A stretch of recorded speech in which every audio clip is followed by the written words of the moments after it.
Olá, meus queridos e queridas de todo o Brasil. Estamos aqui com mais um episódio do nosso Audiobelcast. Bia Pessoa falando aqui. E eu sou Fabiana Camilo. E estamos com um convidado aqui muito querido, pra gente muito querido, né, Fabi? Muito querido. Claro, a gente fala que todo convidado é especial. Sim, e toda vez a gente fala isso a mesma também. coisa, tá um pouco repetitivo, talvez a edição dê uma cortada. Mas brincadeiras à parte, é muito querido pra gente, né, Fabi? É um carinho especial, vocês já vão saber por quê. Já vão saber por que a gente vai contar isso pra vocês. Estamos aqui com um médico otorrinolaringologista, né, Fabi? Toda vez que eu falo otorrinolaringologista, eu fico tão feliz que as pessoas falam, ai, eu admiro que você consegue falar sem gaguejar. Sim, sou fonoaudióloga, eu tenho que ter essa habilidade. Fabi, faça às vezes as honras da casa. Então, quem é essa pessoa especial que está aqui conosco hoje? Vamos lá, realmente vocês vão entender porque é uma honra para nós aqui. Nós vamos falar, eu vou apresentá-lo como Dr. Neto, mas ele vai se apresentar e vai falar quem é esse Dr. Neto que a gente está falando e essa honra que nós temos em recebê-lo. E seja muito bem-vindo. Seja bem-vindo. Obrigado, adorei o convite. Como eu disse, eu tinha visto aí umas apresentações de vocês, umas entrevistas e eu estava mesmo preocupado, né? Como é que ia ser essa história que ilustre, que será que eu tenho, né? Que elas queriam conversar comigo. Vamos descobrir daqui a pouco, então. Mas o meu nome é Osmar Mesquita de Souza Neto, vocês esqueçam isso já. Meu nome é Neto, então não precisa de doutor nunca. Acho que eu sou dessa geração que a gente já não tem mais tanta preocupação com o título, né? Meu pai era médico também e ele atendia o telefone do Dr. Osmar, né? Eu sou o Dr. Osmar. E era natural, não era uma coisa arrogante, era da geração dele mesmo. A minha já é um pouco diferente, sei lá, se vocês me perguntarem quem é o Dr. Neto, né? E eu fiquei pensando muito nessa pergunta, porque eu vi que vocês sempre fazem, né? E acho que se vocês me perguntassem quando eu tinha 15 anos, eu ia falar assim, eu sou o neto que pega onda lá em Ubatuba. Aí depois, na faculdade, eu sou o neto que pega onda, mas também vou ser médico.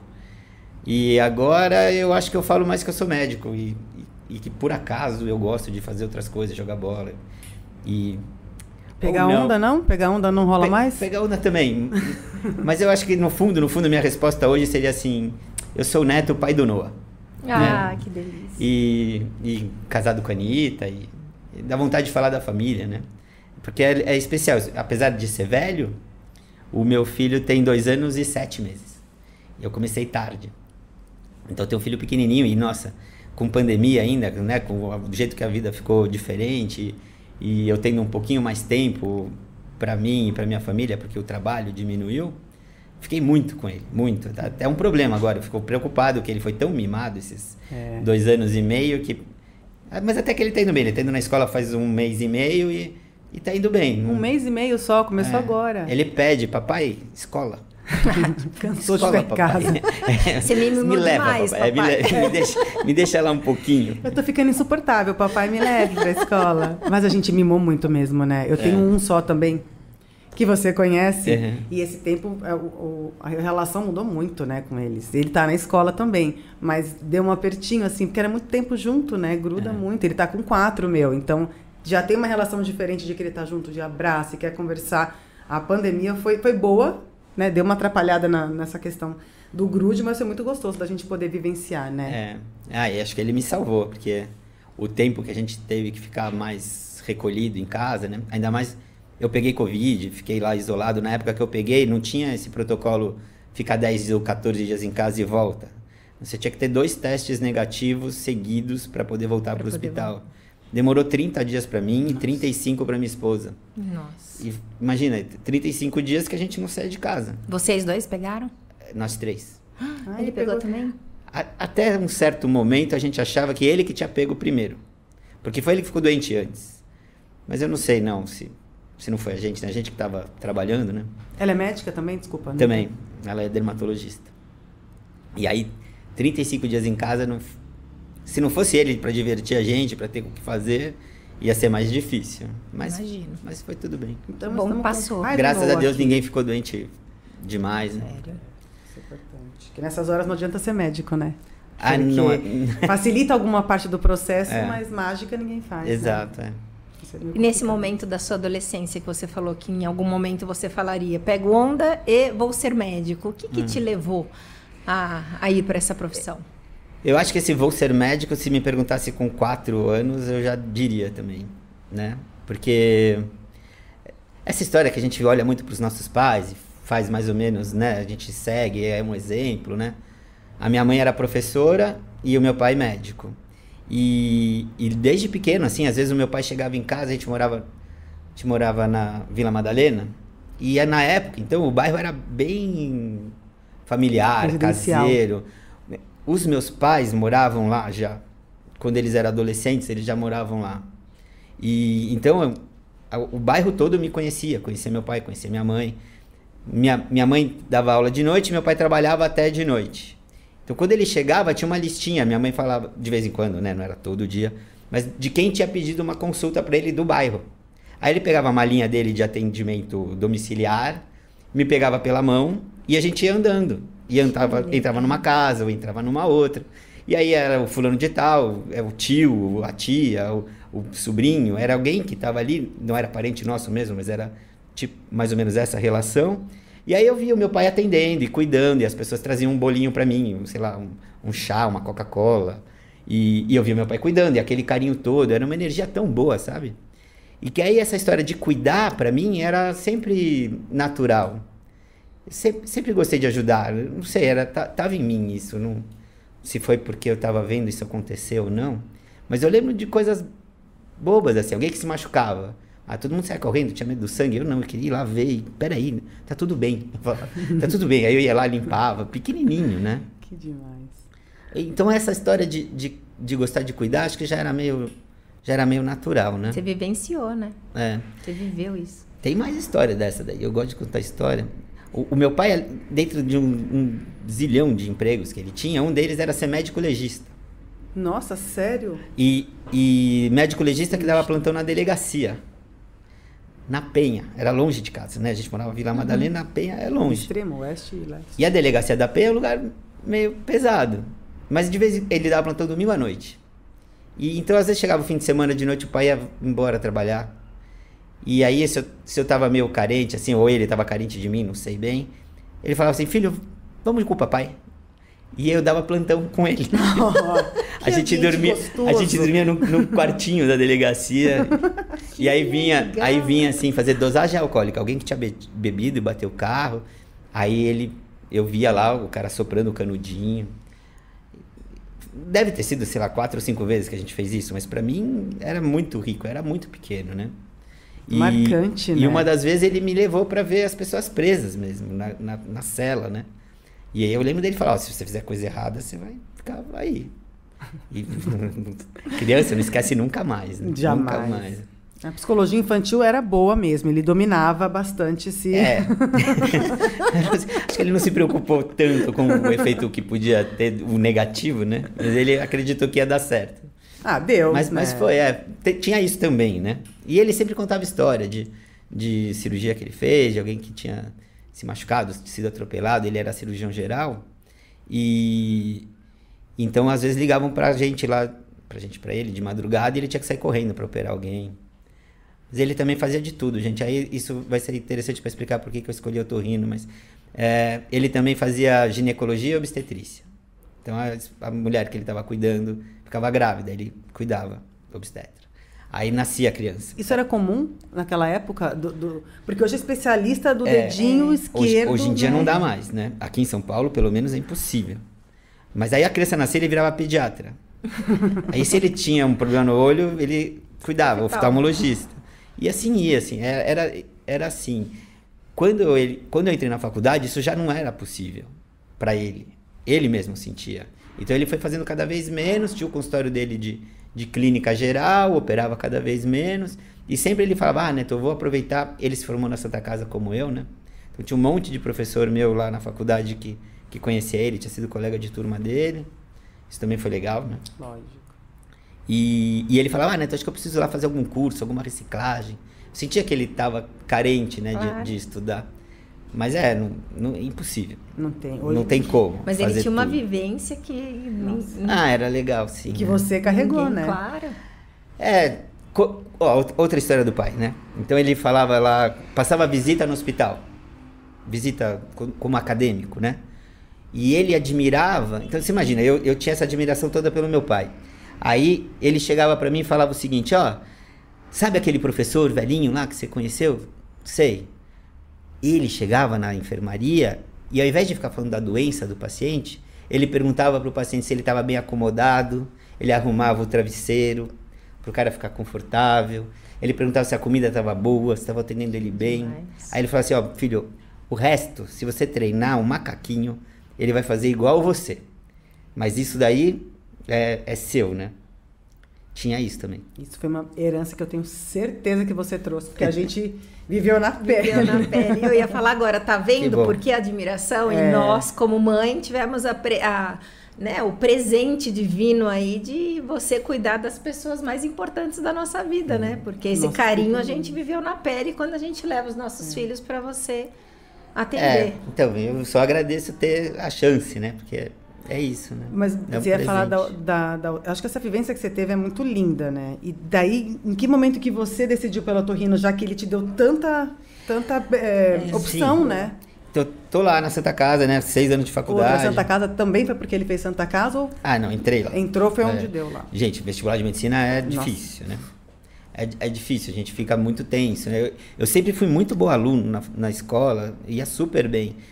E quando no 3º ano eu não passei, eu fiquei tão revoltado, porque não era possível que eu não passasse. Como assim? Eu tiro nota super alta, eu ajudo todo mundo, eu ajudava os meus amigos. O meu time de futebol tinha eu e mais 6 lá na escola. E eles eram muito ruins na escola. Se eu não ajudasse eles muito, eles não passavam de ano. Então a gente sentava todo mundo perto, eu passava a cola para todos. Tomara que nenhum deles escute eu falando isso aqui. Eu ia dizer, você quer falar o nome deles? Melhor não. Mas assim, mentira, não eram todos, acho que um não precisava. Mas jogavam outros, bem, porque você fazia isso em prol do esporte. Jogavam melhor que eu. Então. Eu acho que eu comprava minha vaga no time um pouco assim. Mas era isso, então assim, eu ia muito bem na escola, e sem fazer força, era tranquilo. E aí eu não passei no vestibular. Eu fiquei muito louco, bravo, né? Tanto que eu estudava num colégio, e aí de birra eu fui fazer cursinho no concorrente. Não é possível. Então eles que não me ensinaram direito, né? Aí no outro ano eu vi que realmente era difícil a beça, passei mal de nervoso, eu ficava muito tenso, né? E aí quando eu passei na faculdade, tinha passado numa pública que era Unicamp e numa particular aqui, que era Santa Casa. Na época não era essa fortuna que é hoje. O tanto que a gente ia gastar com a faculdade era mais ou menos 30% do que eu pagava no cursinho. Era barata a faculdade. Então, deu para fazer numa boa, né? E por isso fiz Santa Casa. Essa mudança, né? Porque hoje faculdades que são pagas de medicina é um monte de dinheiro. É muito caro, é muito caro. Mais de 10 pau. Algumas que acho que a Santa Casa deve estar uns 8 e pouco. Mas eu não sei o valor exato, mas eu acho que é por aí. Mas eu sei que é alto. Minha prima é professora em universidade de medicina particular e é absurdo mesmo o valor da mensalidade. Mas caro. Não sabia que tinha tido essa oscilação, que um dia não foi, sabe? A Santa Casa, que é uma super referência, né? Não era. Tinha a fundação que bancava muito, tinha um monte de coisa que fazia o curso ser mais barato. Mas quando a gente foi, acho que entre o 4º e o 5º ano começou a ficar mais caro. Quando eu saí, era mais caro, mas não tanto. E aí ficou caro demais. Nossa, hoje... Mas o curso é caro, né? Tem muita coisa que demanda. E precisa, né? O investimento de material, de ferramenta, de tempo e de ótimos profissionais para te capacitar, né? Com certeza. Tá louco. Eu ia falar um negócio que agora me fugiu. Você falou da pergunta da otorrino. Da otorrino, a gente tava. Por quê? Então, aí eu tava lá, né? Você vai estudando. Meu pai era cirurgião, salvava a vida, né? O cara atropelado, abria a barriga deles, viu que tinha estragado, tomou um tiro. Puxa, isso aí era o que eu queria fazer, né? Só que aí, na faculdade, eu descobri que se eu sou esse daí, eu vou trabalhar no pronto-socorro, né? Emergência, urgência. Se eu for um cirurgião, na maioria das vezes, vão me encaminhar um caso cirúrgico, alguém que estava sendo acompanhado por um outro médico, falou, seu caso é de cirurgia, vai falar com o cirurgião. E aí eu comecei a achar que, puxa vida, não, eu queria conversar com as pessoas, eu queria atender, né? E todos os lugares onde eu passava, quando você está no 5º e no 6º ano, é só prática lá na Santa Casa, né? Você vai passando pelas diversas áreas, né? As maiores, clínica, médica, ortopedia, pediatria, ginecologia, obstetrícia. E eu gostava de tudo. Eu gostava mesmo. Eu passava na ortopedia, vou ser ortopedista. Eu passava na ginecologia, vou fazer isso aqui, adorei neném, né? Aí passava na clínica, puxa, que legal, tanta coisa aqui para eu estudar. E pediatria, nossa, lógico, né? Criança, né? Adorava. Só que aí eu vi que não, que toda vez que eu escolher uma coisa, eu tinha que abrir mão de outra. A criança, então, eu não vou atender velhinho. A ginecologia, então, eu não vou atender nenhum homem. É só mulher nessa faixa etária, né? Não vou atender criança, né? Difícil, não é tanto, né? Que aparece. Cirurgia, então, se eu vou fazer a cirurgia, vascular, plástica, tinha tudo isso, né? Aí, por incrível que pareça, o último lugar que eu passei na faculdade foi na otorrino. O último. E lá, eu percebi que eu ia fazer cirurgias, que eu ia atender criança, homem, mulher, adulto, velhinho, que se eu quisesse me meter em imunologia, alergia, podia. Se eu quisesse fazer cirurgia plástica, podia. O campo era grande. Se eu quisesse, não, eu vou ser um otorrino neurologista. Tem que fazer, né? E assim vai. Dava para me meter em infectologia, doença granulomatosa, essas coisas que são meio esquisitas, doenças tropicais. Tudo tinha na otorrino. Não ia mais salvar a vida, né?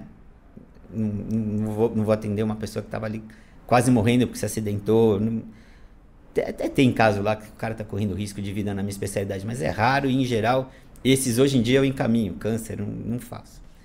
Mas ela fala assim, pensando no geral aqui, o que eu tenho que abrir mão nessa especialidade é menos. Né? Não é tanto. E o clima lá era muito bom. O nosso departamento era muito afetuoso, carinhoso. Aí tinha o doutor Otacílio, que era muito bravo. E acho que ele punha um respeito, assim, que abaixo dele ninguém... Se eles brigavam, eu pelo menos novinho lá, não percebia. Parecia que era todo mundo super amigo, era uma família mesmo. E todo mundo junto, ainda tinha essa coisa da fono ser junto. Não tinha tido nenhuma crise entre fono e otorrino. A gente era muito amigo. E, uma festa, né? Uma alegria. Eu falei, vou ficar aqui. Só que eu já tinha me inscrito na ortopedia. Porque, como foi o último, eu já tinha que ter decidido para onde eu ia. E aí ortopedia na Santa Casa era um lugar bom, que também tinha isso, atendia desde criança até adulto e velhinho, atendia homem e mulher e tinha cirurgia. E era um lugar tão bom, assim, é tão reconhecida a ortopedia da Santa Casa, que eu falei assim, aqui, por mais que eu me atrapalhe, eu vou ser um bom ortopedista. E aí, na última hora, eu falei que não, mas tive que ir lá no primeiro dia. E quando eu cheguei lá, porque eu estava inscrito lá, a ortopedia da Santa Casa, na época, tinha fama de ser um lugar muito tenso, assim, muito rigoroso, e que os mais velhos tratavam os mais novos mal. Não os professores, mas o R4 tratava o R3 mal, o R3 e o R2 mal. E assim por diante. Tinha um clima hostil mesmo, era difícil. E aí, quando eu cheguei lá, um R4, que era muito meu amigo, e era um cara enorme de Recife, o cara devia ter 2 metros, jogador de handebol, gigante. Ele me deu um tapa no peito, assim, me jogou na parede e falou assim, sai daqui. Esse não é o lugar pra você. Você é bonzinho. Você não pode, isso aqui vai te fazer mal. Vai embora. Eu falei assim, calma, eu vou mesmo. É que na primeira semana, como eu tinha me inscrito aqui, eu tenho que vir aqui. Mas tinha até isso, sabe? Essa história eu não esqueço também, não sei porque eu tô contando ela aqui. Mas é muito legal. Mas acho que fez algum sentido. Né, Neto? Com a tua essência. Você acabou de falar, contextualizando a sua vivência com seu pai. Ele falou que você é bonzinho, né? Às vezes essa palavra ela soa um pouco negativa, dependendo de como a gente usa, mas é ser uma pessoa boa, né? Você ter essa coisa do sentimento, talvez não fosse o lugar. Belo amigo. Precisava ter te batido, mas ele foi legal. É estilo, né? Mas foi isso. Então tinha isso. E aí, no final das contas, meu pai sempre falava que eu tinha que fazer a faculdade, fazer a residência e ficar alguns anos como preceptor, porque isso ia fazer diferença na formação. E aí, no final das contas, então só para emendar, né, tudo o que aconteceu comigo depois, eu acho que o fato da minha mãe ser professora fez com que eu gostasse mesmo de dar aula, sabe? Eu fui curtindo cada vez mais, planejar e ter essa coisa, né, de gostar de ensinar, de passar uma ideia. E a minha mãe, eu não falei nada dela ainda, né? Ainda não. Mas ela é super carismática, assim. Ela mora na mesma casa ainda lá. O bairro inteiro passa lá em casa. Ela mora sozinha hoje, e alguém podia ficar com medo. Puxa, essa senhora, né, 70 e tantos anos sozinha aqui. Nada. Todo dia, toda hora que eu passo lá, tem alguém visitando ela. Eu vou no jornaleiro perto de casa, o jornaleiro conhece. Eu pego um táxi, o táxi conhece. O taxista conhece ela. Eu vou na lavanderia, o cara da lavanderia fala bem da minha mãe. Você é filho da dona dela, né? Ela foi, sabe, paraninfo de formatura? Ela dava aula pro ginásio na época, né? Era 6ª, 7ª, 8ª série. Ela foi paraninfa da turma dela, acho que 15 anos consecutivos, de quem se formava na 8ª série. Então tinha essa coisa de querer dar aula e tinha essa coisa de ter uma energia boa. Minha mãe tem isso. E eu acho que um pouquinho ela deu pros filhos, assim, né? Porque eu sou o mais velho de 4. Ah, são 4. Eu ia perguntar se tinha irmãos. Tenho mais 3 mais novos. Tudo médico, não? A minha irmã é médica logo depois de mim. Aí o terceiro fez zootecnia, também área das biológicas, né? E o mais novo é dentista. Todo mundo da bio. Saúde, todo mundo na saúde. Se a gente tiver que vender um carro, a gente não consegue, faz tudo errado, dá o carro. O negócio não é com a gente. Se você comprar alguma coisa da gente, vocês vão se dar bem. Fica a dica aí pra você que tá querendo dar o golpe em alguém. O Neto tá aqui, alvo é só fácil, você jogar no Google. O Neto e a família, né? Uma senhora na Vila Madalena lá prontinha, gente. É só chegar. Mas você vê que você falou da sua mãe e do seu pai, você fala a mesma coisa dessa questão da essência, né? Do querer cuidar, do compartilhar, né? A sua mãe professora, de compartilhar conhecimento. E, pô, para mim, fazer adolescente é bicho casca, né? Exigente, E ela tá lá anos a fio, né, sendo homenageada. Isso é muito da essência de vocês, né? É muito legal. A gente vê muito de perto isso, mas é gostoso ouvir, porque eu, pelo menos, nunca tinha tido oportunidade de conversar com você sobre você, né? A não ser sobre as questões profissionais. Então é muito legal ver de onde vem, né? Tudo isso que a gente sente na pele. É muito legal. Acho que é por aí mesmo, né? É a formação que a escola não dá, né? Você cresceu com uma formação que não podia ser diferente aí o que você entrega na vida profissional. E o Noah vai se herdar tudo isso também, né? Tomara que ele curta essas coisas. Bom, ele já é um pouco assim. Eu, como pai coruja, já admiro as coisas que ele faz. Ele sempre, desde pequenininho, ele gosta de fazer força. Assim. Ele pega alguma coisa que tá pesada, ele não fala que, não, tudo bem. Não, ele fala, enquanto ele não consegue carregar, ele não descansa, sabe? E isso é uma coisa, ele gosta de fazer força, gosta de desafio, gosta de ajudar. E aí, outro dia, eu sou casado com uma judia, a Anitta é judia, né? Acho que até por isso, para ver se dá uma equilibrada nesse meu lado um pouco cuidadoso. Ela que negocia, entendeu? Tudo ela, a família dela, senão... Nossa, tomara que ela não me mate, porque eu falei... É um super elogio. Foi carinhoso. Espero. Mas aí, então ele estava lá no colégio, ele estudou na escolinha da Hebraica, no colégio judaico, né? E aí a Morá, que é a professora... Morá é professora. A Morá chegou pra gente e falou assim, olha, ele gosta de ajudar. Ah, que bom, que legal. Aí passou um outro dia, a mãe de um outro menininho falou assim, ele sempre vem aqui e puxa acho que era o Arthur, não sei. Ele puxa o Arthur, o Arthur tá com medo de entrar na sala. Ele fala, não, vem Arthur, eu vou te ajudar. Ele encoraja. Pega na mão e leva ele pra dentro da sala. 2 anos e meio. Eu fiquei tá super orgulhosa. De derrete. Não é, gente? Eu tô tentando tirar o sorriso do rosto. Porque eu tive... O meu irmão mais novo é 10 anos mais novo, né? E imagina, pai de 4 filhos. O meu pai trabalhava o dia inteiro, minha mãe a noite inteira, né? À noite, né? Eu cuidava deles, eu ficava com eles. Eu com 16 anos, a gente ia pra praia, meu pai deixava a gente com o carro, dava o dinheiro para passar a semana, ele e a minha mãe voltavam para São Paulo, e eu ficava lá em Ubatuba, eu e eles, 4, eles 3, nós 4, 16 anos, o mais novo 6. Então eu falava assim, eu já sou meu pai, eu pensava. E aí quando o Noah nasceu, eu falei assim, já sei o que é ser pai. Nada, gente, imagina. Sem nada. É muito diferente. É muito. A gente sente de um jeito diferente. Aquela coisa assim, de sair do quarto rezando pra ele não acordar na hora que você botou ele pra dormir, eu já conhecia.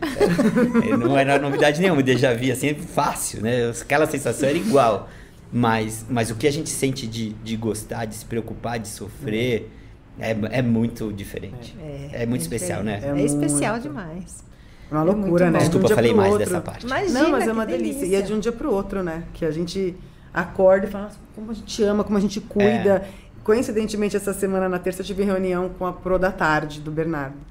E ele fica integral. E foi muito engraçado, porque eu mandei na hora mensagem pro pai dele. Falei, olha, eu só quero compartilhar, porque eu tava toda emocionada, como de idiota, né? Mas porque ele ajuda os amigos. Tem uma menininha nova que entrou e é mais nova que eles.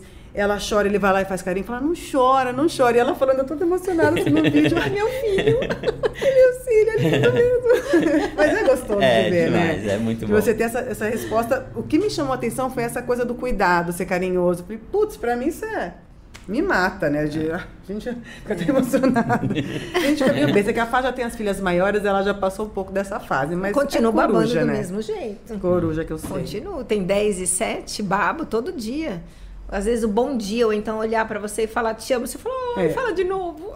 E acordar ainda de cara com aquela carinha amassadinha. Bom demais. Bom demais. Muito gostoso. Fiquei ótima no vídeo agora. Você vai fazer, o nosso produtor Rafael Mantovani aqui vai com certeza fazer um print deste momento. Depois ele faz um comentário doce comigo.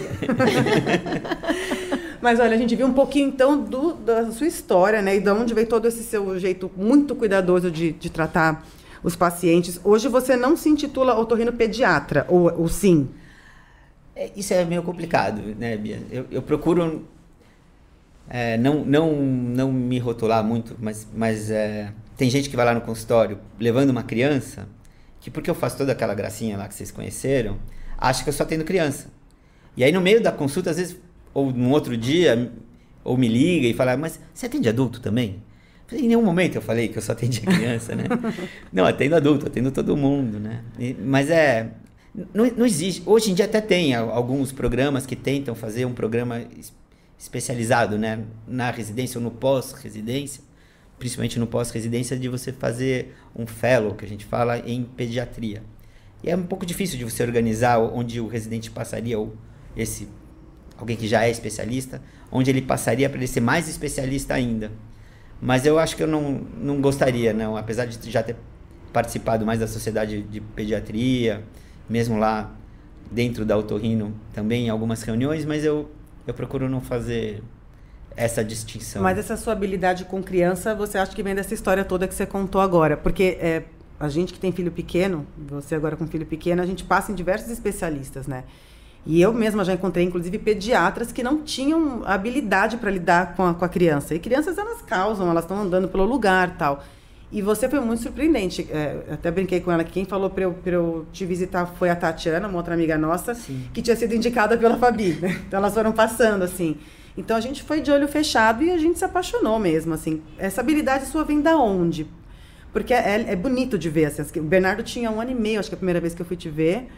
E ele ficou tranquilo. Sentamos naquela cadeirinha, fez todos os exames. Pediu para voltar. Como que criança pede para voltar no médico? Podemos ir lá de novo, mamãe? Eu acho que é um pouco disso, né? E porque eu lembro bem de todas as vezes que eu fui ao médico, que eu me machuquei, que eu passei por alguma coisa.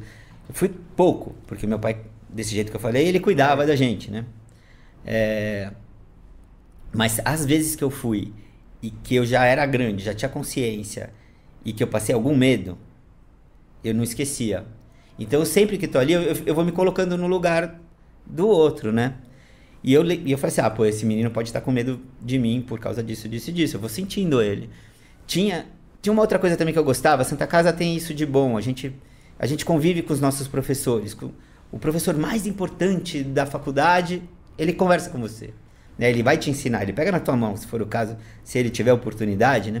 E ele vai te passar o que ele é, né? E eu lembro de um professor da pediatria que na verdade, ele não falou isso pra mim na faculdade, ele falou pra mim disso a gente jogando futebol.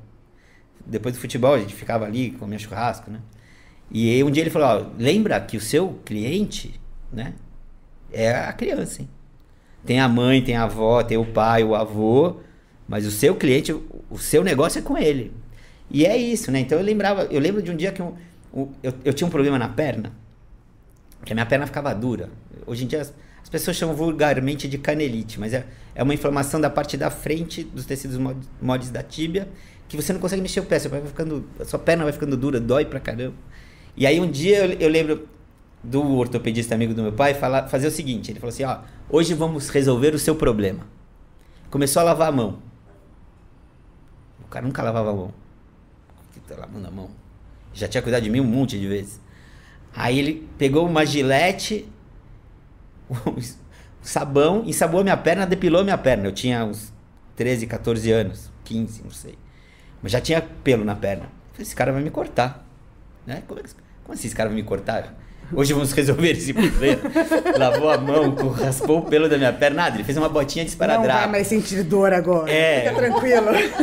Ele fez isso porque ele ia fazer uma botinha de esparadrapo. Ele não queria que depois, quando tirasse, arrancasse os pelos e doesse. Ele foi super bonzinho.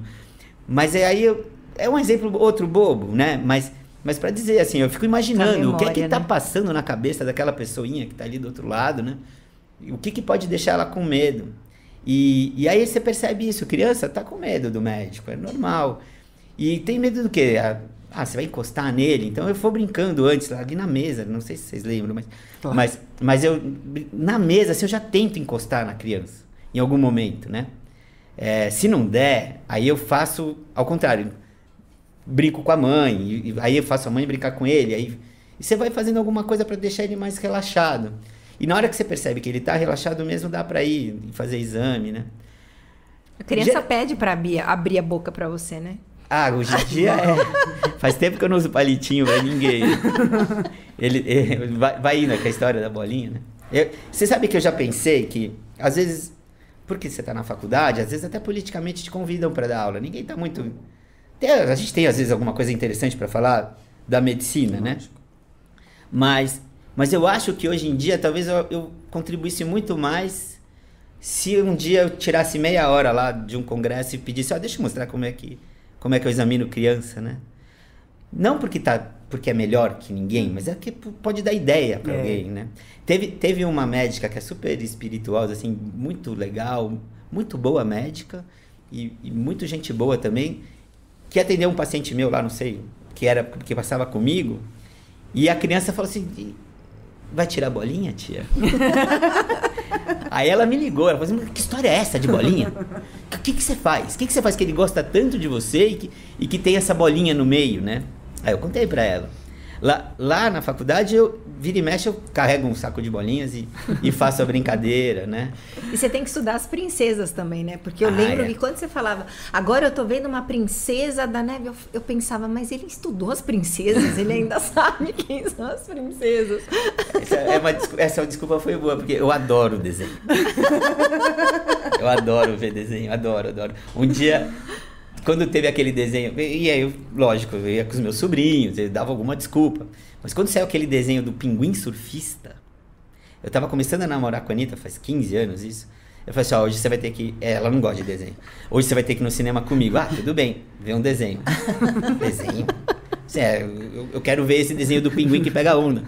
Falaram pra mim que o desenho é super legal. Aí ela falou, tá bom, vai, sei lá, esse começo de namoro, Casou, né? Deu certo. Ela topou. Mas aí o que aconteceu é que eu tô sentado lá na hora que o cinema ainda tá de luz acesa e entraram uns pacientes meus. Oi, tio Neto. Eu morrendo de vergonha dos pais, né? O que esse cara tá fazendo aqui, né? Meus filhos estão aqui, eles estão no banheiro, eles já voltam. Independência, meus filhos. Agora com o Noah toma toda a vontade, né? Eu vejo tudo que é desenho. Imagina. O Noah nem quer, mas você vai com ele. Agora é televisão, filho. Agora é televisão. Mas eu queria ler um livro, papai, por favor. Agora é desenho da Disney. Sente aí você. Mas tem isso, assim, eu estudo, né? Quando alguém traz um personagem novo que eu não conheço, eu vou lá procurar saber. Porque dá assunto, né? É importante. E você falou de deixar a criança tranquila. Eu acho que tem uma coisa importante, especialmente mães de primeira viagem, de deixar a mãe tranquila. Porque no meu caso, quando... A gente tá falando de coisas pessoais, gente, mas a gente conhece o Neto há muito tempo e a gente já foi paciente, né? Nossos filhos foram, então a gente vai contar mesmo. Mas me lembro que quando eu cheguei lá, o Bernardo estava doente, né? Ele estava com uma otite de repetição e infecções e pneumonia e coisas do tipo. E a gente chega muito angustiado. Você não sabe o que você faz. Eu lembro que eu estava desesperada, né? E esse cuidado, ele não é só para a criança, é para a gente. Da gente conversar e ouvindo a gente, e a expressão da nossa narrativa, né? Do que está acontecendo com a criança, a sua expressão já vai acalmando. Você fala, então acho que não é tão grave, calma. Isso é muito importante, porque o Bernardo gostava, mas eu e o pai do Bernardo também, ele fala de você até hoje. Pra gente foi muito marcante, sair de lá acolhido, sabe? De falar... E a gente, hoje eu percebo, a minha opinião, tá? É um pouco generalizada, assim. É difícil você encontrar na prática médica, especialmente pela rotina de convênio, de volume, todo mundo precisa, né, fazer dinheiro. esse cuidado, né? Como é que você consegue manter isso tanto tempo, né? Porque o seu consultório também é cheio, né? E como que você consegue, independente de quantas pessoas tem lá fora, ou não é nem só como você consegue, por que é importante para você isso, né? Não só as crianças, todos os pacientes que você atende. Você falou uma coisa, né? É super importante os pais estarem tranquilos, né? E às vezes tem gente que entra, que nem você falou, a sala de espera tá cheia, a pessoa entra também querendo te ajudar. Não, então eu vou fazer rapidinho. Eu falo, não, desculpa, não tem pressa. Conta a tua história, fala tudo que você tem que falar, respira, relaxa, né? Isso ajuda a criança a ficar mais tranquila quando for examinar, ajuda a família também a ficar mais tranquila, que a gente vai fazer o que a gente pode, né? Nem tudo tem solução, né? Mas encontrar o melhor caminho possível para aquele problema, acho que é a nossa meta, né? E é isso. O meu padrinho lá na Otorrino é o Henrique, né?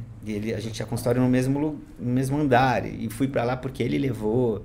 E ele falava isso, olha, esse é o teu momento sagrado aqui, é o teu momento.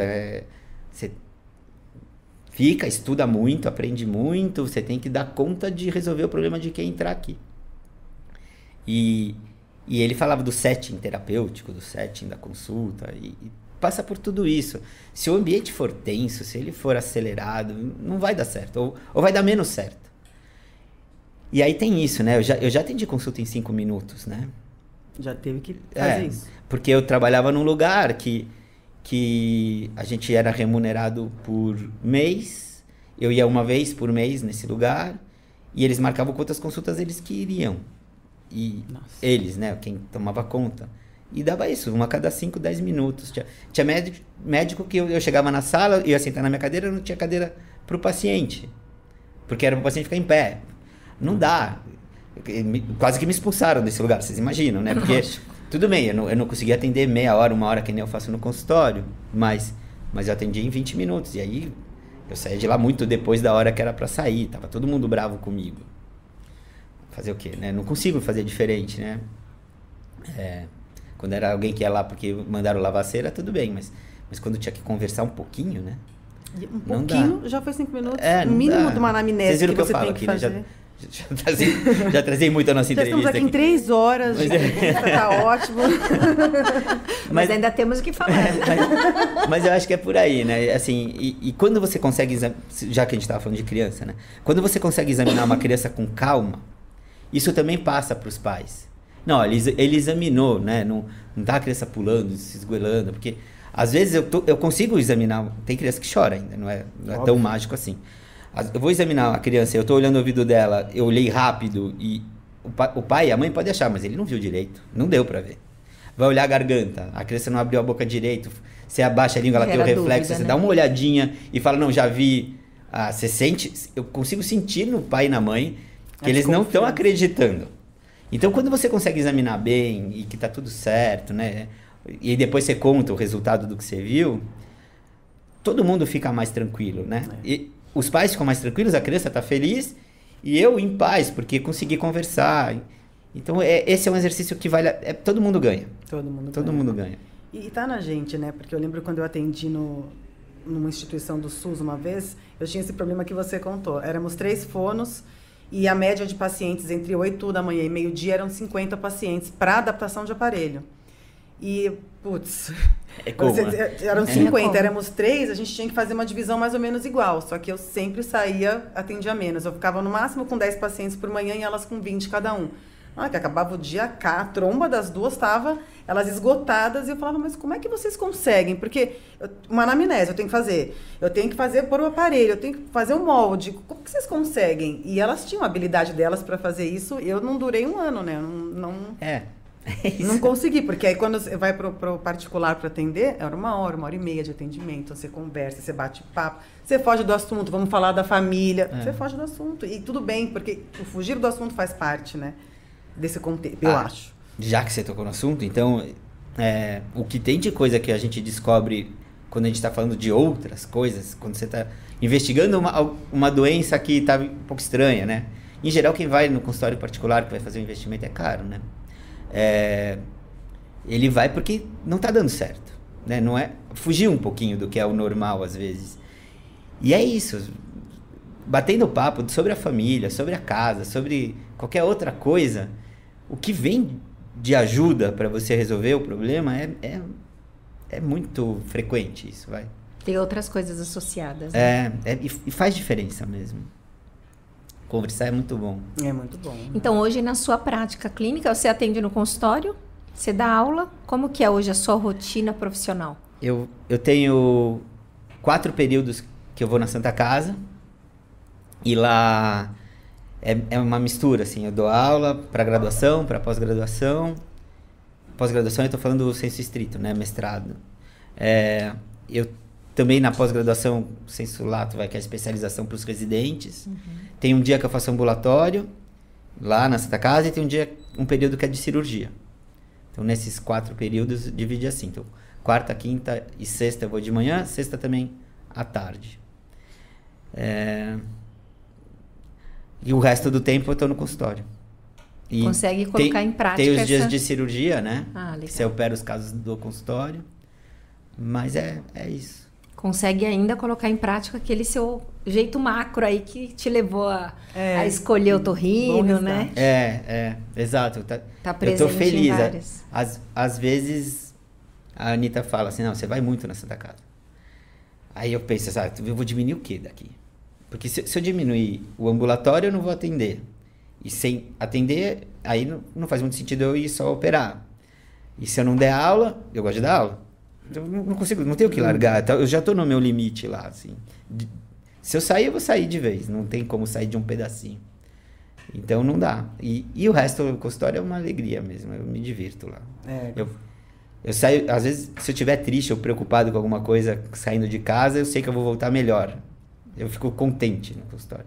Lógico, às vezes tem algum caso triste, você sofre junto, mas em geral faz bem, né?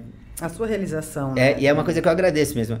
Quando eu fiz o doutorado, a minha dedicatória foi para minha mãe, mas era agradecendo a todas as coisas boas que aconteceram para mim.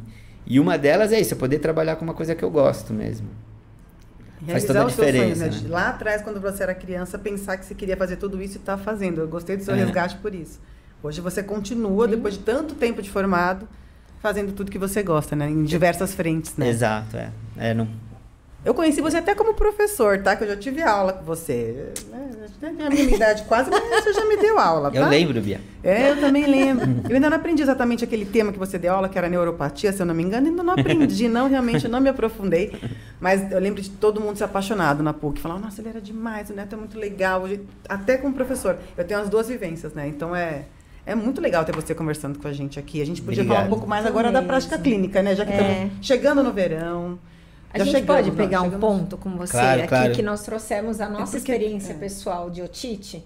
Sim. E aí o verão tá chegando, você poderia compartilhar algumas dicas sobre piscina, cuidados para evitar infecções? Isso é legal, porque assunto do consultório no verão, esse é um super recorrente, né? Intenso e tudo. E tem uns mitos, né? Às vezes as pessoas acham que... Quando é que você vai ter uma otite externa, né? Muitas das otites externas acontecem não porque a água estava contaminada, porque a gente fica achando isso, a piscina está mal cuidada, né? Ou a piscina está com muita gente, ou é o mar que é sujo, né? Na maioria das vezes o que acontece é que o pH da água do mar e da piscina, em geral o pH da água, ele é um pouquinho alcalino. E o pH do nosso ouvido, ele é um pouquinho ácido. E o que tem de bactéria na pele do nosso ouvido tá lá meio contida porque tem essa acidez leve. Então, se você fica lá 8 horas, que é o que as crianças ficam no verão dentro d'água, a chance de você modificar o pH de uma maneira que alguma bactéria, que era boazinha, comece a proliferar e cause alguma inflamação, alguma irritação é enorme. Então, já começa daí. Pode ser que só isso já seja motivo para você ter a otite externa. Mas pode ser que não, que você só tá com o ouvido coçando. E aí a pessoa vai e mexe um pouquinho. E quando você começa a mexer no teu ouvido, é porque ele está coçando. Mas dali a pouco, se esse processo inflamatório ficar mais intenso, você vai sentir dor. E aí, nessa hora, alguém pode ficar desesperado e mexer mais ainda, né? E nessa hora que mexe mais ainda, às vezes o ouvido até fecha de tão inflamado que fica. Então, esse é um motivo. Outro é se você tem algum resíduo ali, uma cera, alguma coisa assim. E outra coisa que acontece, então isso vocês que me ensinaram. O meato acústico tem a parte cartilaginosa e a óssea, e às vezes nessa transição você tem uma coisa que é alta, né? Tem uma elevaçãozinha. Então, se eu sou esse sujeito que tem o assoalho do ouvido assim, a água entra, fica uma pocinha lá dentro, e o cara fala, entrou água no meu ouvido. Eu falo, não, entra sempre. Todo dia entra água no seu ouvido quando você toma banho.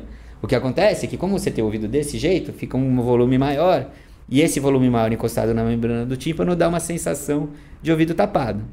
E aí as pessoas ficam pulando, jogam álcool no ouvido, fazem um monte de coisa. Álcool no ouvido ajuda a secar? Ajuda. Só que resseca a pele inteira, não é só a água. Então não é bom fazer isso.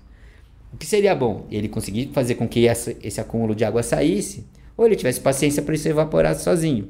Então outra dica que a gente dá no consultório, olha, o assoalho do teu ouvido é assim, mas a parte de cima do teu ouvido ou a parte de trás, em geral, elas são retas. Então o que você pode fazer, se o ouvido está cheio d'água e você está incomodado, deita, fica um pouquinho deitado, porque é para a água acumular para a parede de trás, aí você vira em cima do ombro da orelha que estava entupida. E espera aí um minutinho, vai escorrer a água que tem que escorrer. Se não escorrer, é porque provavelmente tem lá um bloqueio com cera também, e ela pulou a cera e está tudo meio organizado. E aí, se você cutucar o seu ouvido, vai ser pior. Você vai empurrar essa cera lá para dentro, na hora de limpar vai ser mais difícil pro otorrino, vai ser mais desconfortável para você. Então, o que a gente faz na prática, né? Quem tem otite de repetição no verão, tem criança que tem, a gente manda formular um medicamento que é um ácido levinho, que é a mesma coisa que um vinagre. E ele, no dia que ele ficou o dia inteiro na água, ele vai pingar uma gotinha na hora de dormir desse remédio. É ruim porque cheira a vinagre mesmo, mas assim, aí você acidifica o meio e ele deixa de ter otite. Funciona super bem. Tem farmácia de manipulação que já tem isso pronto até. Não deixa de ser uma adaptação dos remédios caseiros, né? Você falou do álcool. Exato, É uma adaptaçãozinha, mas muito mais segura. Mas é isso, funciona. É um jeito, né? Então, se o problema é otite externa, se for uma pessoa que tem cera, que produz um pouco mais, vale a pena passar em algum otorrino antes, né? Para limpar o ouvido, antes do verão. Tô aqui em novembro, tô planejando ir pra praia, vai dar uma olhada. Se tiver cera, tira, já vai prevenir muita coisa. E se em algum momento tem essa coisa da otite de repetição, pingar esse medicamento, que é um ácido bem levinho. E ainda é uma realidade, essa época de verão, enche mesmo o consultório de criança com otite? Com dor de ouvido. Aí adulto e criança, não é só adolescente. Por causa da água mesmo, do fato de estar exposto. Otite externa. É bem sazonal isso aí. No verão, em São Paulo, nas férias. E quais são as doenças de inverno que a gente vê também? Porque tem eu não sei, eu tenho a sensação de que cada mês é uma novidade. Porque agora é inverno, a criança vai ter tal coisa. Agora é primavera, a criança outono, então nem se fala. Cada vez que vira estação tem. Cada vez que vira estação tem bastante coisa acontecendo. Não é essa coisa que a gente imaginaria. Tem cidade no mundo que tem o pólen, né, e tudo. Então tem a sazonalidade da alergia, né? São Paulo não é assim mais, não. Né? Não dá. Não tem sazonalidade. Nosso clima a gente tem poluição todo ano. Pior no inverno porque fica sem chover, fica seco. Então aí você começa a ter muita doença respiratória alta, muito desconforto respiratório alto porque fica muito seco, o muco fica espesso, a poluição agride, então as pessoas sofrem mais da via aérea. É muito comum gente que tava assim, opera ou não opera o nariz, sabe? Opera ou não opera o seio da face? Agora é quando eles decidem que sim, eu quero operar. Bem nessa fase que o ar ficou seco há muito tempo. Tem as viroses, né? Epidemias de vírus. Agora na cidade, fora o coronavírus, a gente tem pelo menos 6 vírus causando um monte de doença. Por que a gente está vendo... E não viu ano passado? Porque as escolas abriram. E em geral é na escola que isso acontece mais. Não acho que tinha que ficar com a escola fechada para não ter a doença, né? Mas tem a ver com isso. Sem brincadeira, a gente tem 6. É muita coisa. E aí é isso. Então tem a época que tem o vírus sensicial respiratório mais do que os outros. Tem a época que tem mais o influenza do que os outros. Pela influência da época do ano mesmo. Você vai aprendendo. Você vai vendo que isso se aprende no consultório, não é na residência. Porque você vai ficando velho e vai vendo que as coisas se repetem. Repete mesmo, é impressionante. E uma pergunta que eu queria fazer rápida, a gente daqui a pouco vai ter que encerrar, mas é assim, eu lembro que você me disse, né, depois de várias avaliações, que, bom, o Bernardo tem, né, X idade, 1 ano e pouco, vai para a escola, ele vai para a escola desde sempre, E tinha uma questão da imunidade, né? Falar uma mensagem um pouco para os pais novos, né? Que tem bebês em casa ou que tem crianças pequenas em casa e que vão levar para a escola. Eu ouvi de alguns profissionais que eu não deveria mais levá-lo para a escola, mas eu não tinha essa opção. Qual que é a sua visão hoje sobre essa questão? Como que você fala sobre imunidade das crianças? Porque eles... Então, quer dizer, a criança que vai para a escola cedo, ela fatalmente vai ter que passar por aquele perrengue todo? Ou existe uma maneira disso não acontecer? Fala um pouco disso. O que muda... Quando é que a gente fala, olha, é melhor não levar mais, né? Quando você tem mesmo uma recorrência muito grande, você percebe que a criança não está conseguindo amadurecer imunologicamente. Isso acontece. Hoje em dia, vocês têm filho pequeno, apesar de 7 e 10 ainda é pequeno. É pequeno para o que eu estou falando aqui.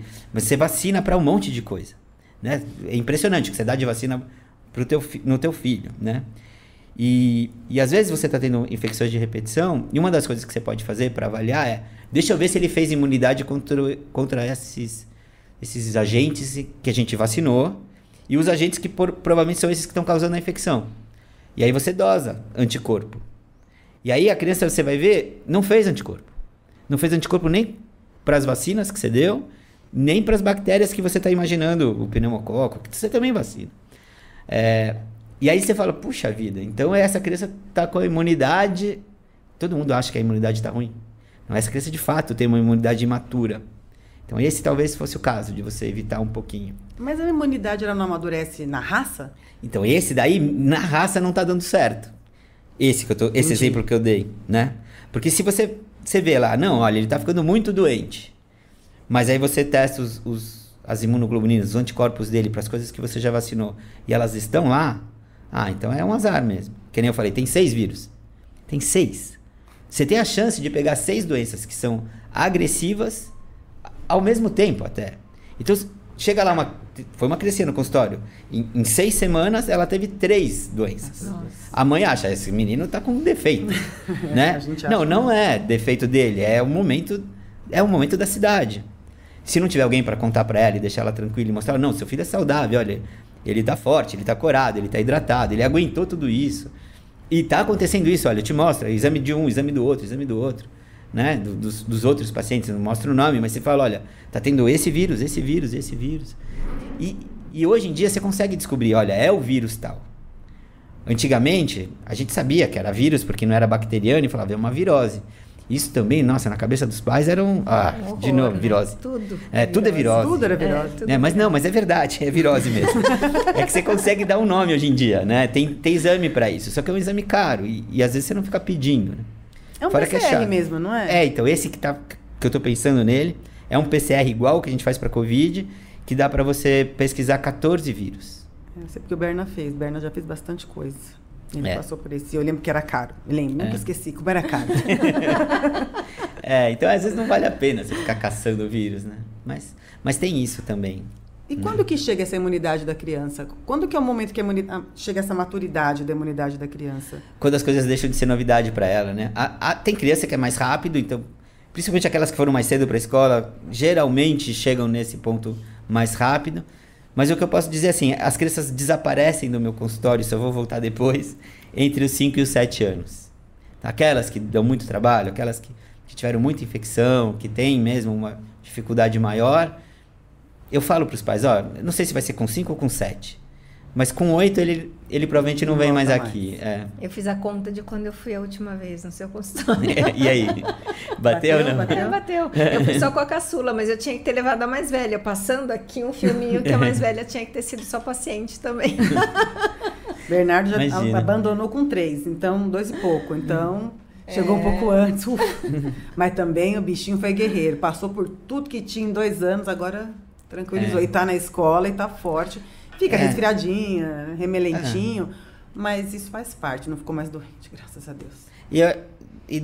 Ficar doente para criança, sabe que eu acho que até ajuda um pouco. E como? A personalidade é diferente, sabe? Criança que tem doença crônica é diferente. Isso é décadas atrás, tá?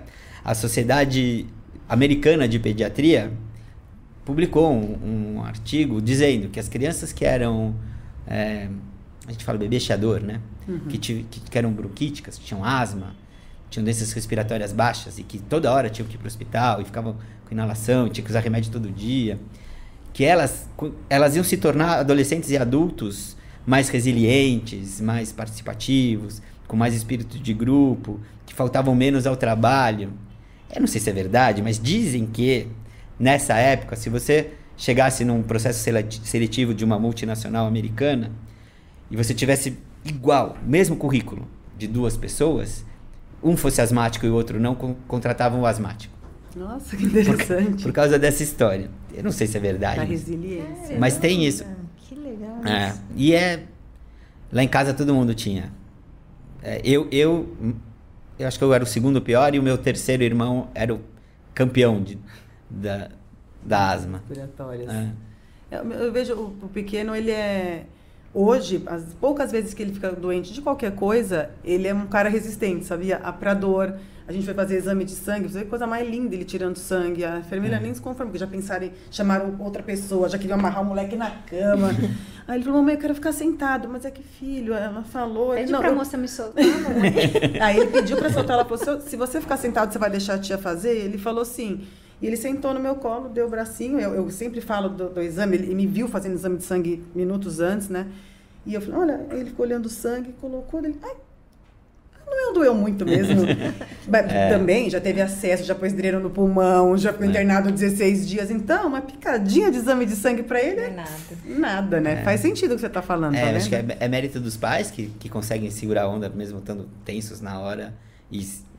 Não, filho, ó, vamos lá, tá tudo bem. E da criança, óbvio, né? E ter passado por alguma experiência, acho que ajuda.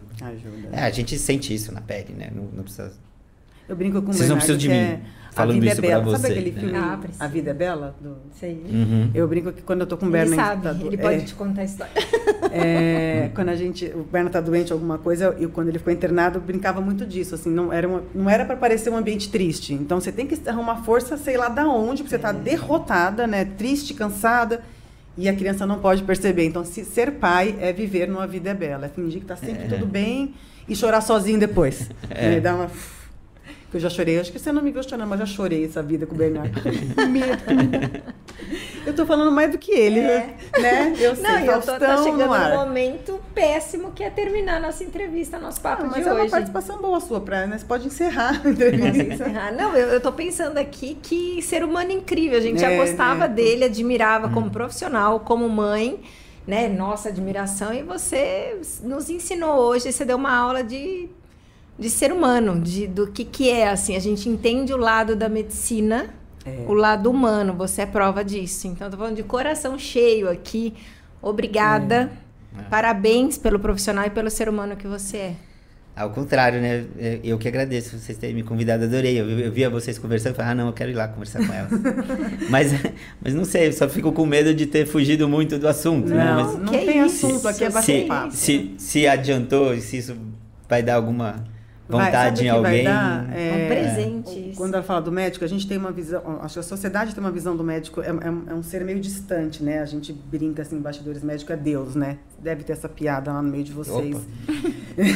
E aí a gente, quando tem a oportunidade de conversar com você, como a gente está conversando, e outras pessoas de ouvir, a gente humaniza isso mesmo, né? A gente, claro, sem demérito alguma profissão que vocês escolheram, porque é surreal, né? A responsabilidade de cuidar de um ser humano.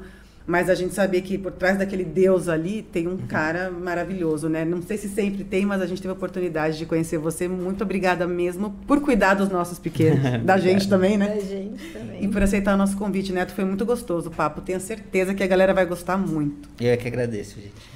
Valeu. Um beijo pro Noah, um beijo pra Anitta. Um beijo pra Anitta. Não conhecemos o Noah ainda, mas manda um beijo pra todo mundo. Pra Mames, da sua Mames famosa. O pessoal da Vila Madalena, um beijo aí. Como é o nome dela mesmo? Adela. Dona Adela, um beijo pra senhora. Estamos curiosos para conhecê-la.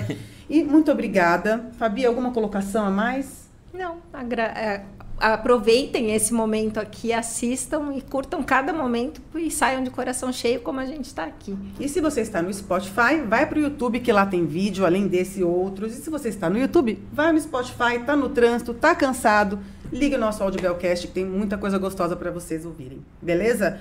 A gente volta mais para frente, né, Fá? Com mais episódios. Até a próxima, pessoal. Tchau. Falou, tchau, tchau.